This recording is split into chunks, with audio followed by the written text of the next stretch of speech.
Hello, this is immigration attorney Erin, and today I'm going to be talking about 3 of the biggest mistakes I see people making when they're applying for asylum.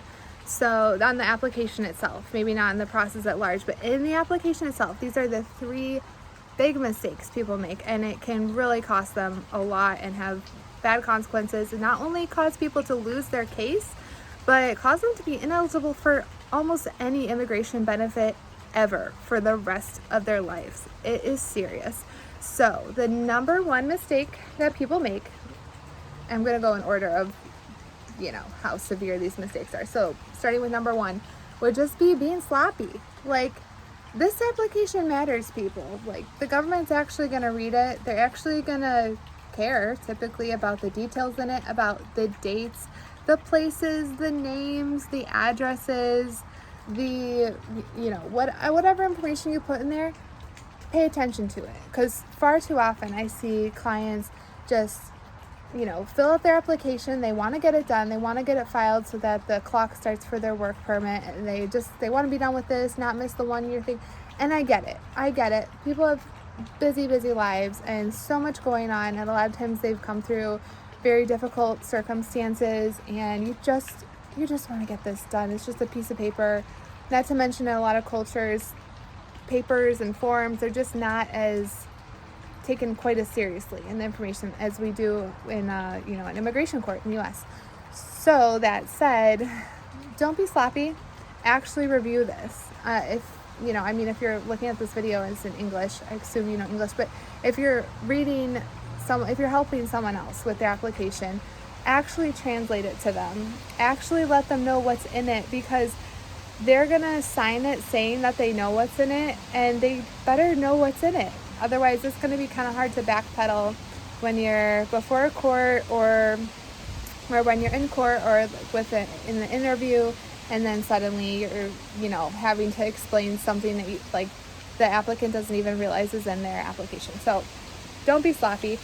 Number 2 would be missing key details, and this is kind of similar to being sloppy, but if someone is fleeing, Mexican cartels, let's say, and on one occasion they were shot in the leg, on another occasion they were robbed, on another occasion they were extorted. Let's say they only talk about being extorted and being robbed, and then they get to the interview, or they get to the hearing, and then suddenly, you're talking about getting shot in the leg. How did this not make its way into the statement? That's what everyone's going to be wondering. So when very key details like that are left out, even if it makes sense that maybe you left out, like I said, we're busy people. Our minds are full of things, or sometimes we want to block out bad things that have happened to us, or just move forward.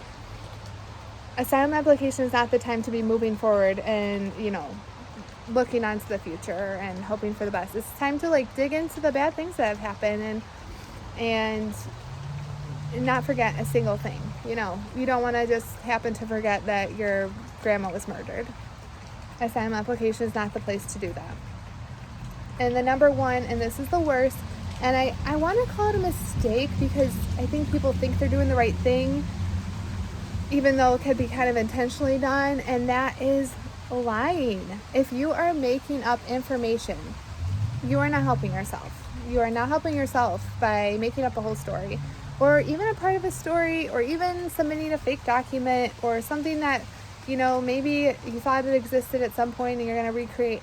No, just stick with the facts of what actually happened in your story. And actually, if the government catches on to the fact, and the judge, makes a frivolous finding saying that this was a fabricated